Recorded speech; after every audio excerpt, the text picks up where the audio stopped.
géej mystère nga tontoo amul Moussa la yamar faa dem ma mbay njaame njaame njaame. asalaamaaleykum mbokku Sénégal asalaamaaleykum mbokku turfis yi seen doom seen xarit Serigne Modou Mbaye Pekh tey moo ñëwaat ak yéen fii ci hippodrome Ndiaw Macodou Diop ñu amal fi li nga xam si ni mooy journée des éleveurs nekk première édition ñu am fi 6 catégories tey nekk les PDA sans gain nekk groupe 2 ak groupe 3 nekk groupe 1 ak ñi nga xam si ni ñooy PDA avec gain mooy 2 ans yi nga xam si ni am nañ xaalis ñu tuddee leen ñu tëgg leen grand prix des éleveurs ak ñi nga xam si ni mooy plein de 3 ans loolu la ñu am fii tey hippodrome Ndiaw Macodou Diop Thiès mbokk yi xarit yi topp leen ma wan leen li xew tey ci bisu grand prix des éleveurs pour la première fois.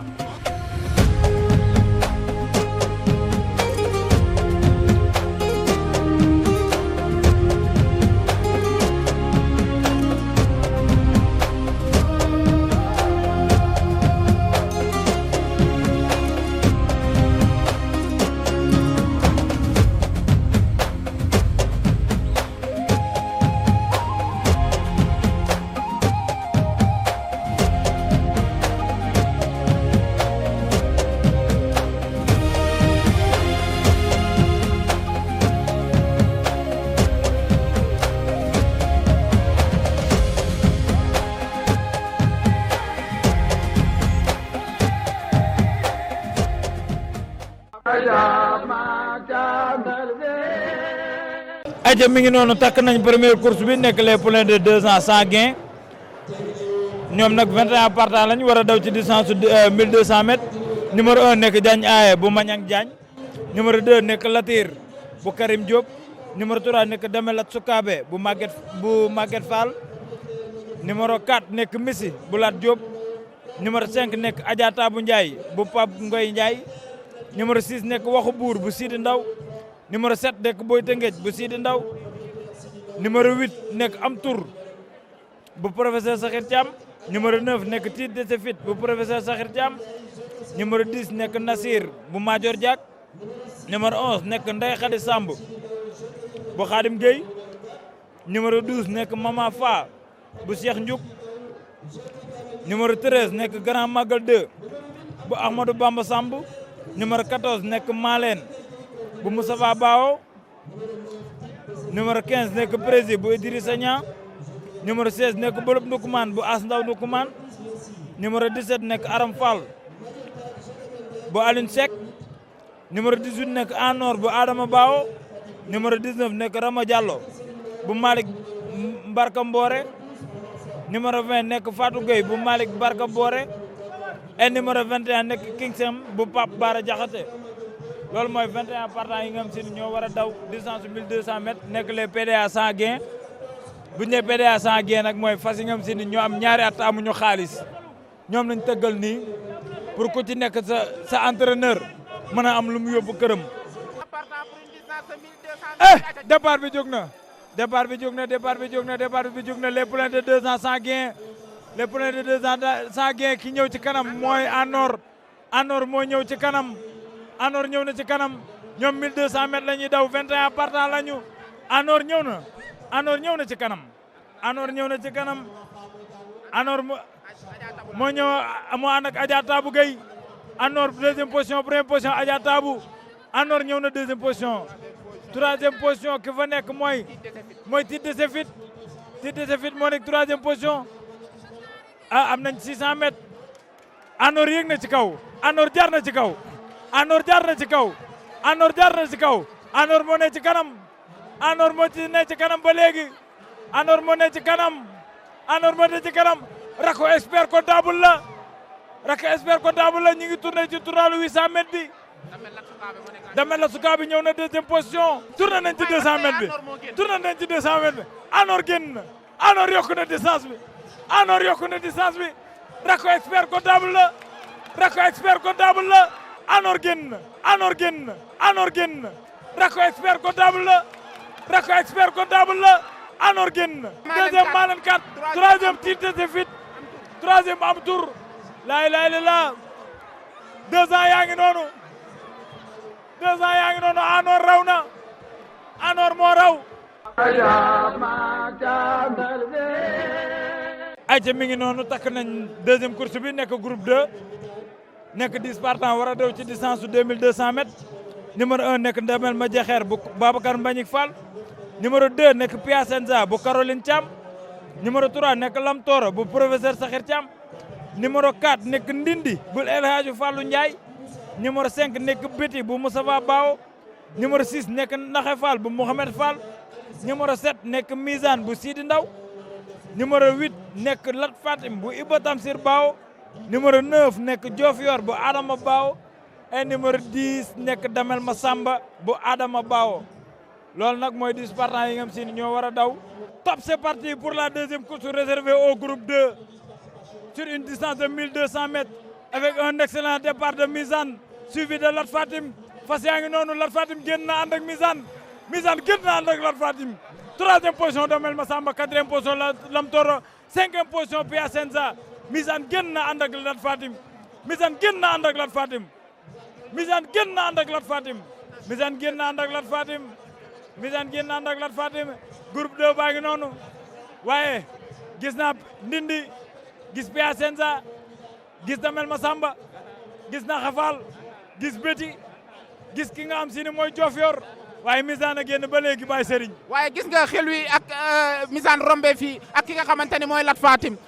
rombe nañ fi xel wu doy waar waaye ki ne ci kanam ba tey mooy Misaan bu jógee écurie Maktoum bu Sidi Ndaw waaye deuxième position Lat Fatim moo fa nekk troisième position Damel Massamba moo fa nekk waaye quatrième position maa ngi fay gis ki nga xamante ni mooy Piacenza waaye ki nga xamante ni mooy Ndindi toog na ta dara yënguwul Ndindi bu kundu la ngi noonu. fas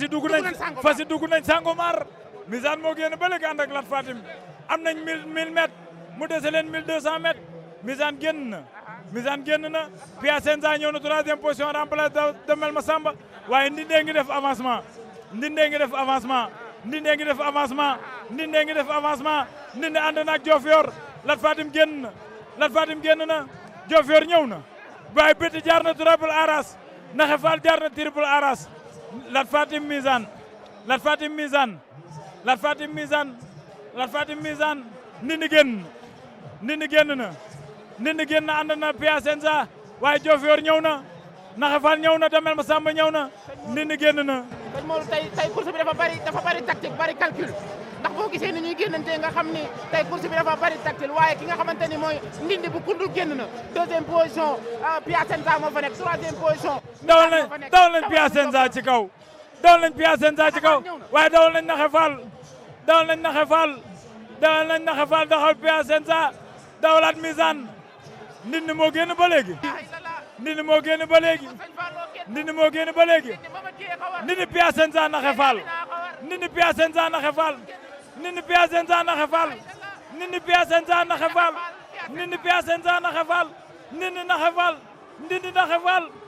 Naxe Fall première Ndindi deuxième Naxe Fall troisième Piacenza quatrième Misaan cinquième Damel Massamba sixième nekk ki nga xam si ni mooy Damel ma jaxeer septième Béti huitième Diofior. maa ngi lay ziar Père. ñu organisé pour la première fois journée des éleveurs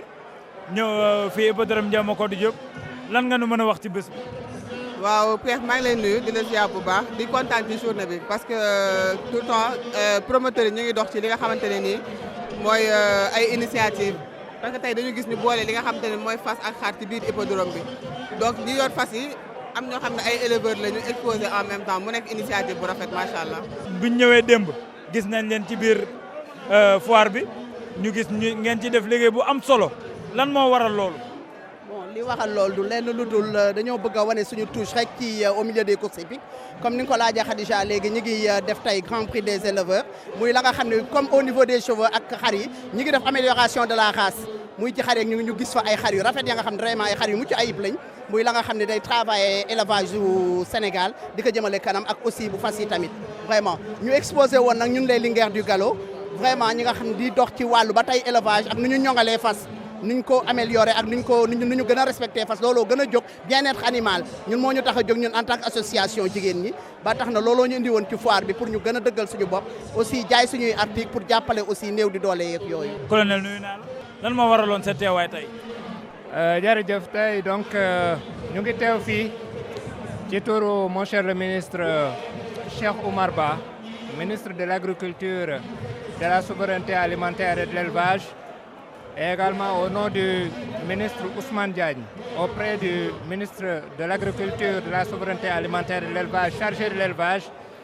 pour répondre à l'invitation de Welcome Call Sen-Gallo ci seen initiative di organiser Grand Prix des éleveurs boo xamante ni mu ngi commencé depuis le 2 juin. Donc mu nekk activité boo xamante ni day valoriser tous les secteurs de l'élevage et le course hippique. ci loolu la ñu monsieur le ministre jox ndigal pour ñu teewal ko fi féliciter monsieur Idrissa Niang, le président de Sen-Gallo, ci initiative bi nga xamante ni bu noble la pour jëmale élevage ci kanam. Et mu également digal ñu jàppale Sen-Gallo pour que première édition bi nekk succès, mais également di ko exhorter pour que initiative yu mel nii ñu koy def chaque année pour faire en sorte que l'élevage soit développé.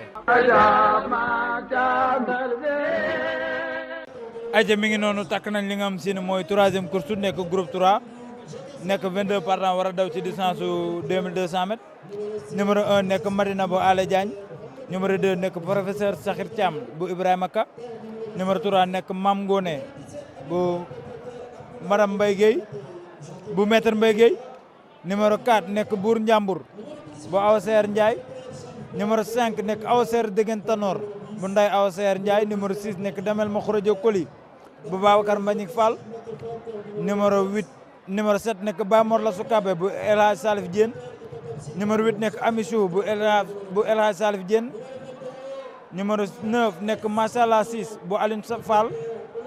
numéro 10 nekk président Cheikh bu Youssouf Sall, numéro 11 nekk Diaw Fara bu Amadou Basirou Diaw,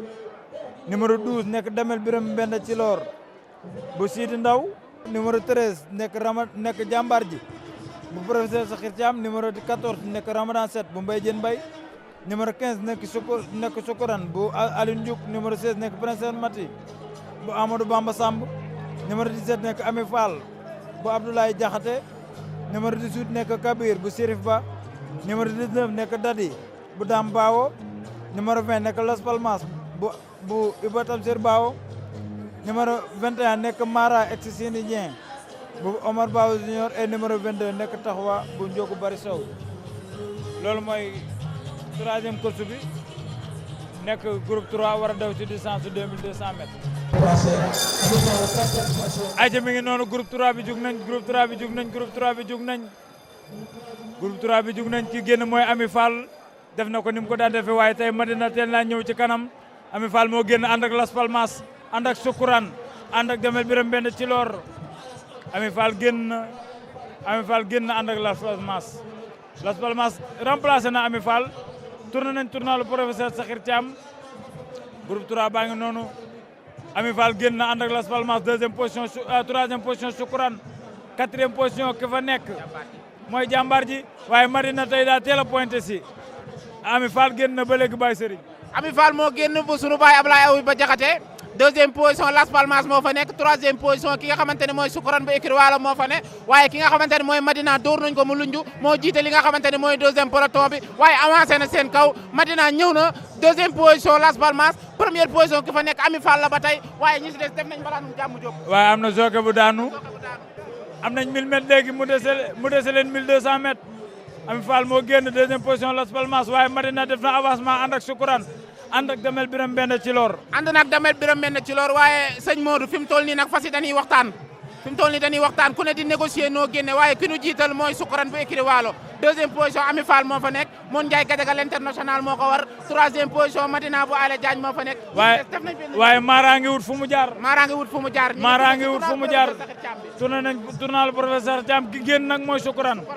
Soukourane génn na 2e position Madina. Soukourane génn na 2e position Madina.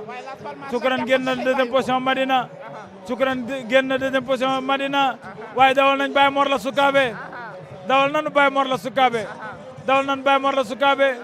waaye ki jaar ci kaw mooy Diagne Sagor. waaw Baye Mor la Soukabe génn. Baye Mor la Sukaabe génn na waaye taxawaa ngi jaar ci kaw di daw lu rëy Madina bàyyiwul Madina ñëw na Madina ñëw na Madina ñëw na ànd ak Baye Mor la Sukaabe Madina moo génn ànd ak Baye Mor la Sukaabe Madina ñëw na ànd ak Baye Mor la Sukaabe Baye Mor la Sukaabe Madina ami siw Madina ami siw Madina Baye Mor la Sukaabe Baye Mor la Sukaabe ñëw na Baye Mor la Sukaabe Madina Baye Mor la Sukaabe Madina Baye Mor la Sukaabe Madina Madina ñëw na premier Baye Mor premier Madina deuxième entre Baye Mor la Sukaabe wala Dadi groupe 3 baa ngi noonu daw nañ ba tee kiraw mooy Madina deuxième entre Dadi ak ki nga xam si ni mooy Baye Mor la Sukaabe noonu la groupe 3 bi tëddee waaw parce que dama xam ne foofu noonu karawaas amatu fa njëriñ foofu am karawaas amatu fa njëriñ ndax fas ba nga xam ne jeex na ba pare foofu noonu yow rek yaa ko mën a dimbale pour mu mën a raw foofu noonu da ngay pousse rek dimbale wu mais boo koy dóor foofu noonu du dem ndax foofu noonu daanaka lu mu desi bëreetul waaw. yaakaar tey ñu gis tey nga am bac ne si course yi di jàng boole koog moom ba bële yaa ngi nekk di ko réussite tey lan nga sa morom Zoké yoo xam ne tey ñoo ngi bëgg a jàng bëgg a dem ci ab booy bëgg a dugg Zoké ak njàng bi. waaw comme li ma doon wax bii passé rek jàng bii moom nu koy organiser quoi jàng moom soo ko bëggee boole Zoké bi parce que Zoké ak jàng pour nga boole leen dafa doon lu compliqué foog nga organiser bi encore nga am dimbal yàlla dëgg-dëgg pour nga mën ko réussir. Première édition journée des éleveurs welcome call ak Sen Ngalo nga xam ne PDG bi Idrissa Niang la ñoom ñoo ko organisé pour sargal éleveurs yi ak pour sargal aussi course hippique donc depuis le 2 ñi ngi def salon bu mucc ayib boo xam ne démb am nañu mbégte bu rëy ndax ministre bi nga xam ni moom la ñu dénk élevage di monsieur Ousmane Diagne moo ñëwal boppam teewee démb clôture salon bi donc may féliciter Idrissa Niang welcome call ak éleveurs yi nga xam ni yëpp gagné nañu démb ci concours bi tey nag bisu course bi la am nañu 6 catégories y a la catégorie PDA yi musul a gagné daw nañ ba teer am na grand prix boo xam ni PDA yi am gain ñoo koy daw boobu nag man ak docteur Alioune Sarr ñun lañ ko co-parrainé loo doomam bu tudd Doudou Sarr moo ko représenté. Première dame madame Viviane Wade 2 fois à Louga donc doon fa dawal course yu am solo ak le général Maïssa Sélé Ndiaye ak El Hadj Djili Mbaye bi nga xamante ni kenn dootu ko wax ci Sénégal waxuma Louga du Sénégal donc ñu leen di dawalal Louga loolu ñu ngi leen di delloo njukkal bisu fàttaliku la et Louga aussi dëkku course la dëkku cosaan la parce que doo dee xool ren particularité bi région de Louga am particularité bi région de Louga am moom rek moo ko am mooy dawal ñetti course ci saison bi mooy Grand Prix de l'Assemblée nationale ñu ko dawal Daara Jolof Grand Prix Koki bi ñu ngi ko dawal Koki donc ñu ngi demal Louga di dawal Grand Prix bi ñuy fàttalikoo waaw ñu fi nekkoon donc particularité boobu la waa Louga am mooy région bi dawal na ñetti course da du déwénee incha allah en attendant CRG am fa parce que quoi qu'on puisse dire CRG amagu fa moo tax ma leen di ñaan ñoom ñëpp nañu boole seen xol yi bokk ndey bokk baay ndax tey jii li nit ñi di def kenn defal ko sa bopp parce que kenn éternelul da nga fiy nekk tey suba keneen nekk fa donc nañu jiboo ñoom seen biir am seen CRG daan nañ dawal Grand Prix de la municipalité de Louga chaque année Louga depuis plus de 20 ans chaque année ñaari course la daan am muy Grand Prix première dame ak Grand Prix de monsieur le maire de Louga depuis plus de 20 ans nag laa la wax 2 ans yi rek lañ toog amul donc yooyu yëpp ñoom war nañ ko delluwaat seen i xol parce que doo dee xool course yi di dawal xoolal ñaata champion ñooy jóge Louga dañu waxante dëgg ñaata champion ñooy jóge Louga et particularité bi ma la waxaat tam mooy xoolal la A national de Kébémer ñaata fas doomu ñoom ñooy raw fii tey ci course bi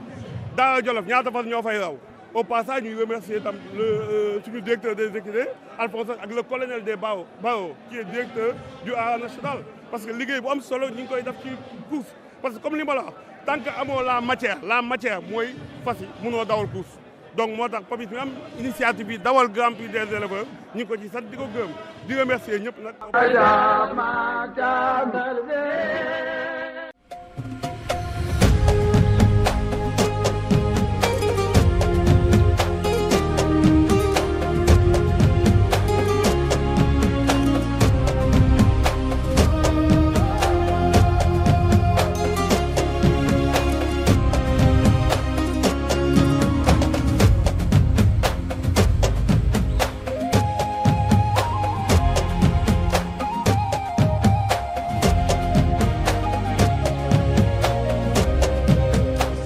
naaru góor yaa ngi noonu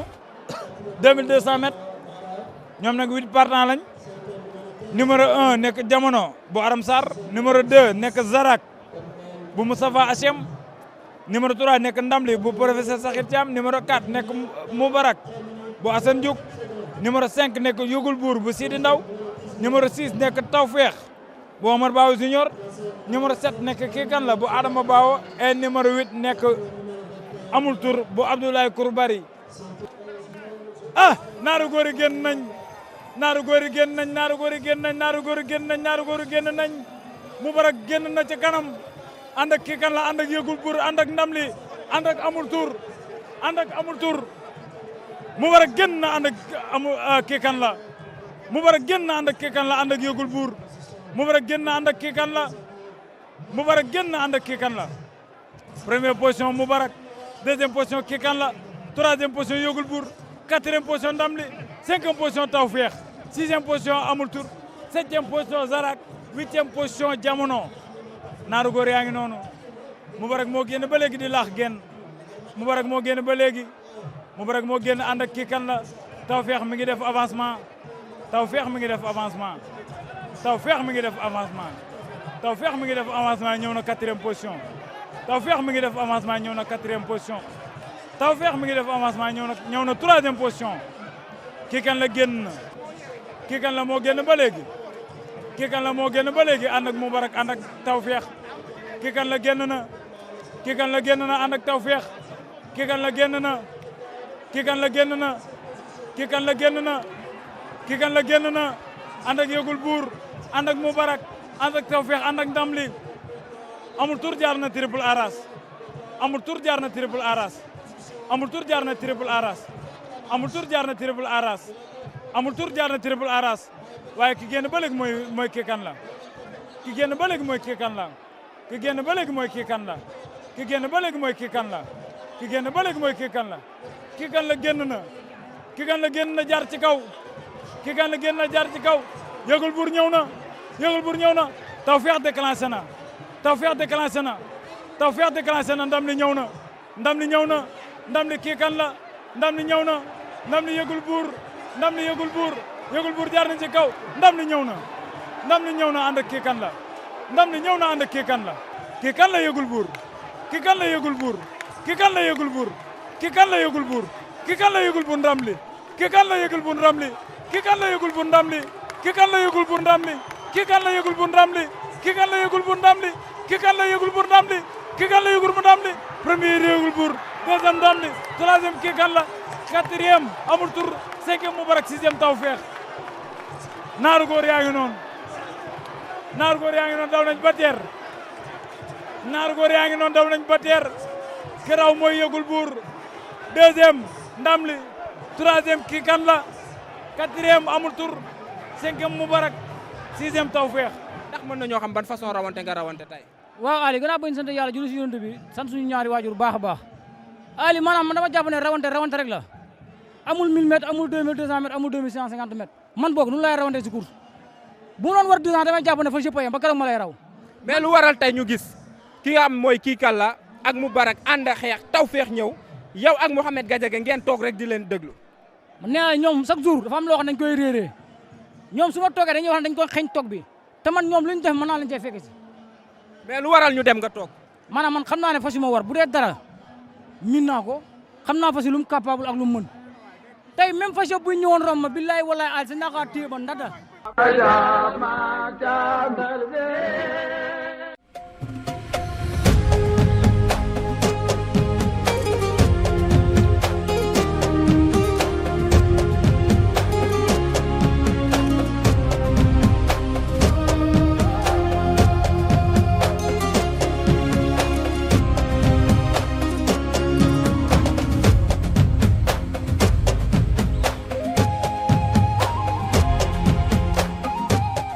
mi ngi noonu takk nañ 5e course bi nekk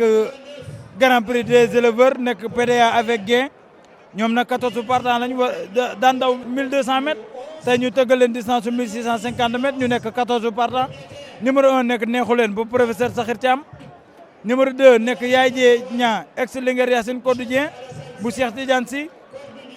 numéro 3 nekk Njarne bu Mohamed Silla numéro 4 nekk Ndawul Buur bu Sidi Ndaw numéro 5 nekk Kayn bu Ale Diagne numéro 6 nekk Challenger bu Nderi Diaw numéro 7 nekk Luki Han bu Abdou Karim Dieye numéro 8 nekk Imam bu Mbaye Diène Mbaye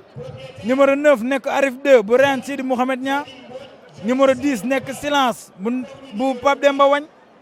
numéro 11 nekk Biram Kobar ex Buri Thiam Garo bu Ndeene Kobar numéro 12 nekk Biro Baca Ndar bu Khadim Mbodj numéro 13 nekk Demel Makhwa bu Babacar Mbagnick Fall et numéro 14 nekk Korndama bu Assane Diouf. Départ imminent. Top, c'est parti. 2 ans yi jug nañ 2 ans yi jug nañ neexu leen génn ànd ak ki nga am si nii mooy Yaye Dieng Niang Yaye Dieng Niang génn na ànd ak neexu leen Yaye Dieng Niang génn na ànd ak neexu leen 2 ans yaa ngi noonu 1650 mètres la ñuy daw 2 ans yaa ngi noonu léegi neexu leen Yaye Dieng Niang moo génn ba léegi Yaye Dieng Niang moo génn ba léegi Silence ñëw na Silence ñëw na Silence ñëw na deuxième position Silence ñëw na deuxième position Silence ñëw na deuxième position Yaye Dieng Niang waaye Challenger nga wër mi ngi wër fu mu jaar Challenger nga wër fu mu jaar Challenger nga wër fu mu jaar Challenger nga wër fu mu jaar Challenger nga wër fu mu jaar Challenger nga wër fu mu jaar Challenger nga wër fu mu jaar neexu leen ñëw na deuxième position neexu leen ñëw na deuxième position neexu leen ñëw na deuxième position neexu leen génn neexu leen génn waaye dawal nañ Challenger neexu leen génn waaye dawal nañ Challenger neexu leen génn waaye dawal nañ Challenger neexu leen génn dawal nañ Challenger dawal nañ Challenger dawal Imam dawal ki nga xam si ne mooy Ndawul Buur dawal nañ Kayn neexu leen génn ba léegi neexu leen génn ba léegi neexu leen ba génn ba léegi ànd ak Challenger neexu leen Challenger waaye Kayn a ngi ñëw Challenger génn na Challenger génn na Challenger neexu leen Challenger neexu leen Challenger neexu leen Challenger neexu leen Challenger neexu leen Challenger neexu leen Challenger génn na Challenger génn na Challenger génn na Challenger génn na Challenger génn na premier Challenger deuxième Kayn troisième neexu leen Challenger moo raw Challenger bu Nderi Diaw Challenger bu Nderi Diaw rakku Lat Fatim raw na rakku Lat Fatim moo raw doomu Louga bi raw na Challenger bu Nderi Diaw raw na ayca mbokk yi safoo émission Rambal voilà la 6e et dernière course de la journée ñu nekk 11 partants pour une distance de 1650 mètres le numéro 1 Ngoné Latyr Ndiéguène Tanor le numéro 2 Damel Mafali le numéro 3 Magju Baax Major Diak le numéro 4 Thiono Dourer le numéro 5 Ken Bogoul le numéro 6 Perle Fine 2 le numéro 7 Jackpot le numéro 8 Mama Khadi le numéro 9 Tafsir le numéro 10 Fraise Noire et le numéro 11 di ki nga xamante ni mooy Rijal ki nga xamante ni mooy Fraise Noire moo génn deuxième position ki fa nekk mooy Mama Khadi Mama Khadi ñëw na rakku Alpha Ndiaye bi ñëw na waaye Jackpot ñëw na deuxième position ànd ak Tafsir ñëw na ànd ak Tafsir ànd ak Fraise Noire aussi saviré na Fraise Noire mi ngi doon saviré waaye ki jiital fas yi mooy Thiono Dourer bu Alioune Taban ñëwaat na ci ñoom ki génn ba léegi mooy Jackpot deuxième position Tafsir waaye gis naa Sele ko Diop kii mi ngi waxati Ngoné Latyr Ndiéguène Tanor ci ligne bi Ngoné Latyr Ndiéguène Tanor ci ligne bi Fraise Noire ñëwaat na ci kanam nanu Fraise Noire ñëwaat dawal nanu Fraise Noire mu ñëw en première position deuxième position Jackpot troisième position Tafsir ñëw na la ilaha illallah Tafsir ñëw na Tafsir dawal nanu ko la ilaha illallah waaye Jackpot bàyyagul Jackpot a ngi triple Jackpot la mën a daw la ilaha Jackpot bàyyagul Damel ma faali ñëw Jackpot bàyyagul la ilaha illallah mi ngi noonu waaye ki génn ci kanam waaye Tafsir bañ na Tafsir moo génn Tafsir a génn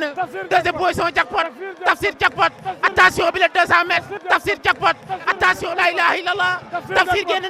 Tafsir génn na Fallou Diop a ko war Fallou Moussa Diakh réew ma caabi ñambaral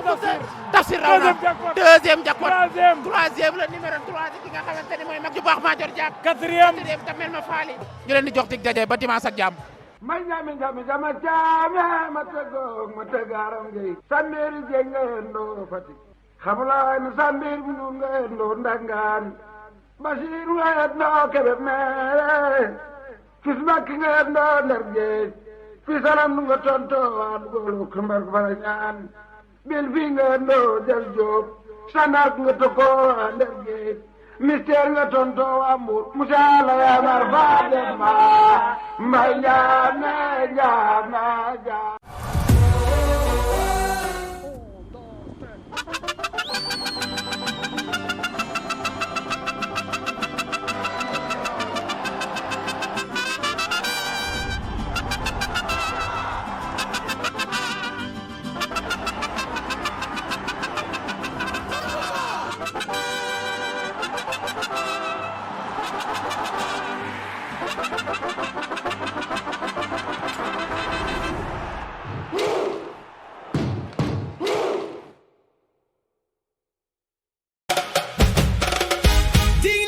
Un seul cœur, 10 drapeaux, une seule passion. De Dakar à Tunis, du Caire à Abidjan, d'Accra à Kinshasa, de Rabat à Alger, l'Afrique débarque et le monde va vibrer sous les ondes de la RSI, Radio Sénégal International.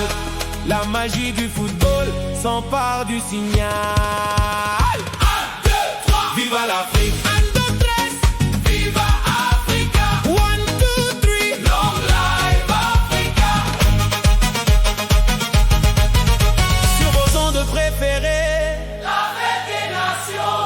Exclusivité sur Radio Sénégal International. 17 chaînes synchronisées pour la magie du ballon. 10 nations, un seul cœur, 10 drapeaux, une seule passion.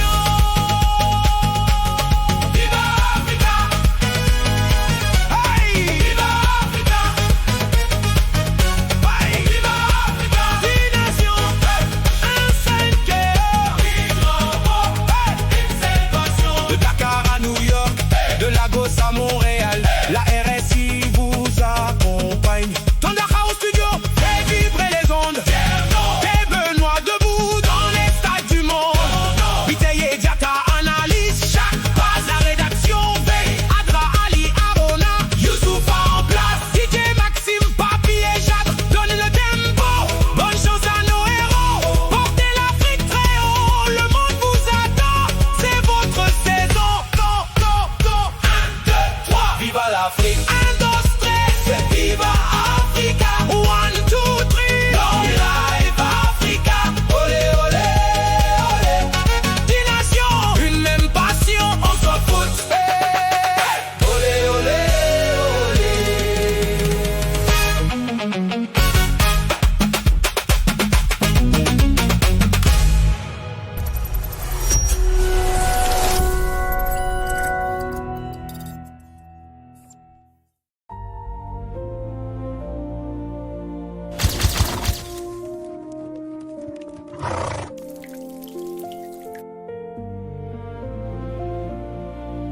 L'importance est de venir mémoriser le parcours et après ce qu'il faut est de dérouler la piste, de dérouler le parcours dans l'ordre, sans faute et dans le temps.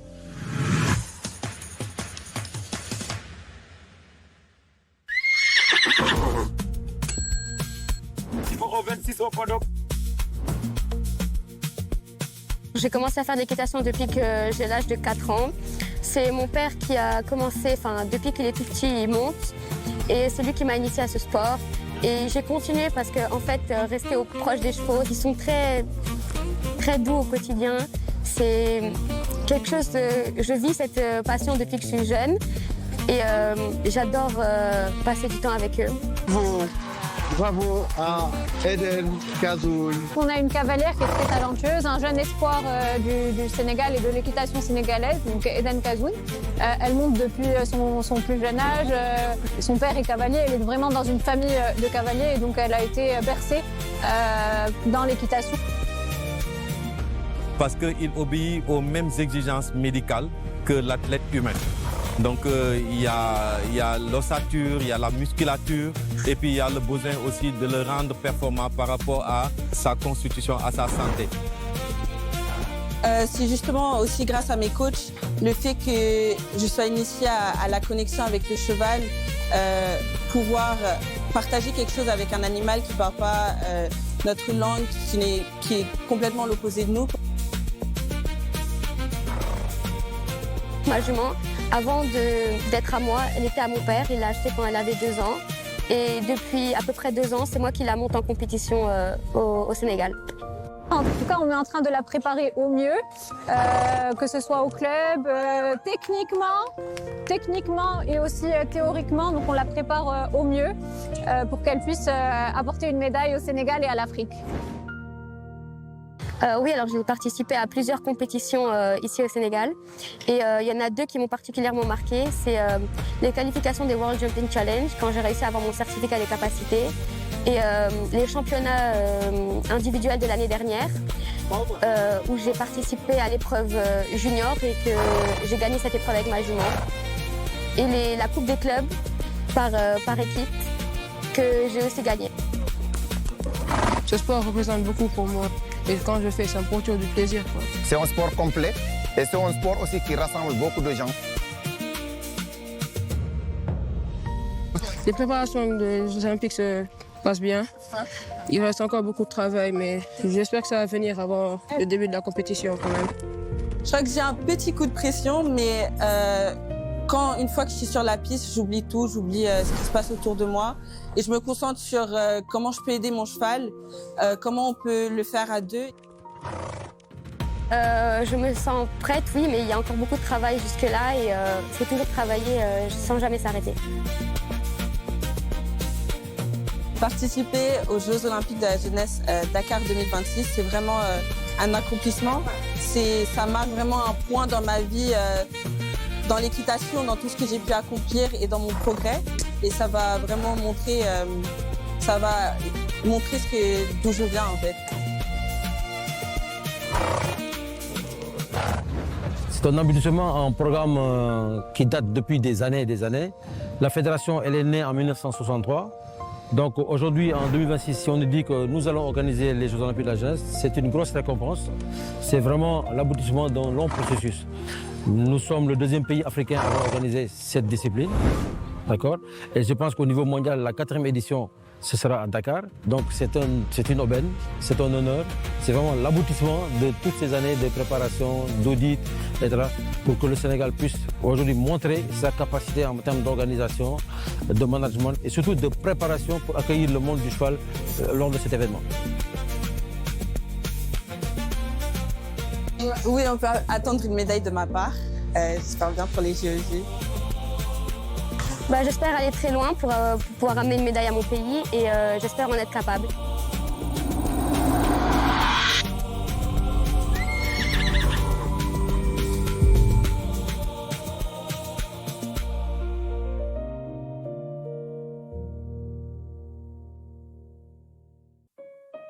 Yen xam ngeen jalousie feebar la mbaa yéen xam ngeen jalousie feebar la te day rey hôpital du ko faj ma ne la daa lay rey hôpital du ko faj foo toog doo kontaan sa xol bi du neex jalousie ta lay rey man dama ne day rey te docteur du ko faj man dama ne day rey te sëriñ du ko faj foo toog doo kontaan sa xol bi du neex jalousie da lay faat lan mooy indi feebar bi bañ a nangu li Yàlla def ci nit ki su xaasee dugg ci yow génne ko dina doy waar mu xol rek la lay def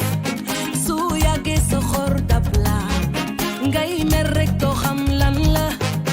koo gis rek i ñaane ko sa xor daa lay rey te docteur du ko faj ma ne la daa lay rey te sëriñ du ko faj